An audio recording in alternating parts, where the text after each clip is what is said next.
Hello, my name is Jeremy Finger with the Retire Happy podcast. Thank you for joining today. Our intention is to share with you good information to help you make good financial decisions and so you can live a happy retirement. We're going to go over today the health savings account. And so what are the benefits of a health savings account? What are the pros and cons? And what should you do before you contribute to a health savings account? Okay, so number one, the health savings account is generally the second best place to put money. Well, what's the first place? Well, you want to make sure that you have adequate cash reserves in case for emergencies, okay? Depending on your situation in life, that may be 2 or 3 months, and it could be as long as 2 years if you're taking money for retirement, and all in between. So make sure that you have adequate cash reserves first. The second best place is usually the health savings account. All right, so what are the benefits of a health savings account and how do you qualify? Well, you qualify for a health savings account by having a high deductible health care plan. What is a high deductible health care plan? Well, generally, it's when you have lower premium payments on the front end and you have a higher deductible, so that you must pay your own healthcare expenses all the way up until the deductible, and then the insurance company starts paying some of your healthcare cost.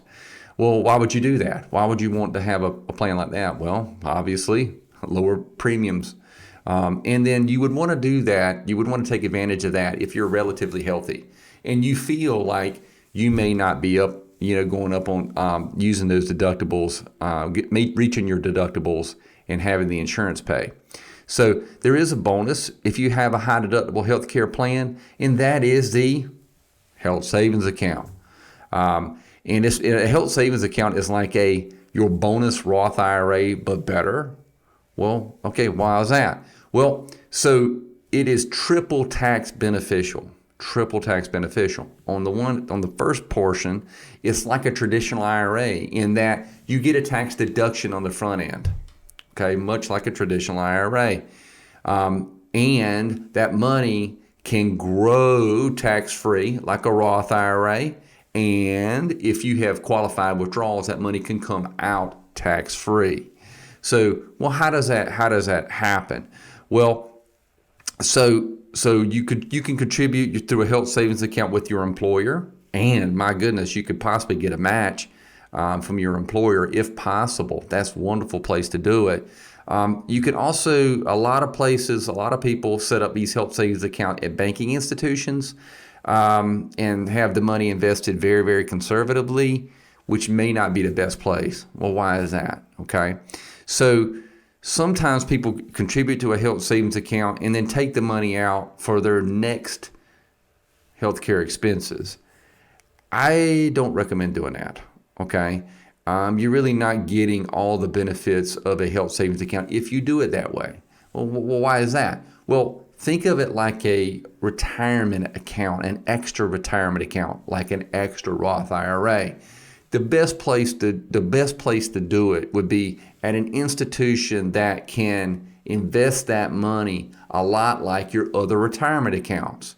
All right, so you can invest with the right institution, stocks, bonds, or mutual funds inside your health savings account. Now, ideally speaking, you want to have those investments a lot like your other retirement accounts. All right, so you can have that money potentially grow and build up for an extra bucket of money for your retirement. Okay, but how do you pay your health care expenses between now and retirement? Well, you pay them with your after-tax money. And so you can let this health savings account grow. All right. There are limits, just like a traditional IRA and Roth IRA. There are limits on how much you can put into a Roth IRA. Into a health savings account. There's $3,600 for 2021 for an individual.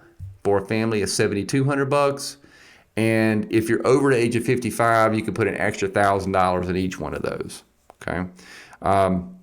There are some bonuses if you put it inside a health savings account through your employer. You avoid FICA taxes, and there's some other taxes you avoid as well. If you pass away, your spouse, if you're married, can potentially roll that over into to his or her individual health savings account. If you pass away, both of you pass away, your children would have to pay ordinary income tax on the money. But remember, you got a tax deduction on the front end. Okay, so well, Jeremy, if I'm not using this money for my healthcare expenses all along the way, how am I going to take this money out of retirement qualified? Well, okay, so you can make qualified withdrawals, and it comes out tax free. Well, what are qualified withdrawals? Well, medical premiums, medical care, dental, vision, some insurance premiums. Okay, so well, how do you do that? You may not have all these amount of expenses during the year that you retire. So what do?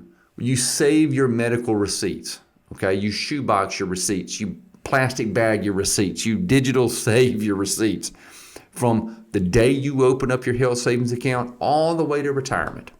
All right, so you may have $5, $10, $20, $30, $50,000 worth of medical receipts by the time you retire, and you can use those receipts to offset your withdrawals from your health savings account to have a tax-free bucket of money to help you augment your retirement income.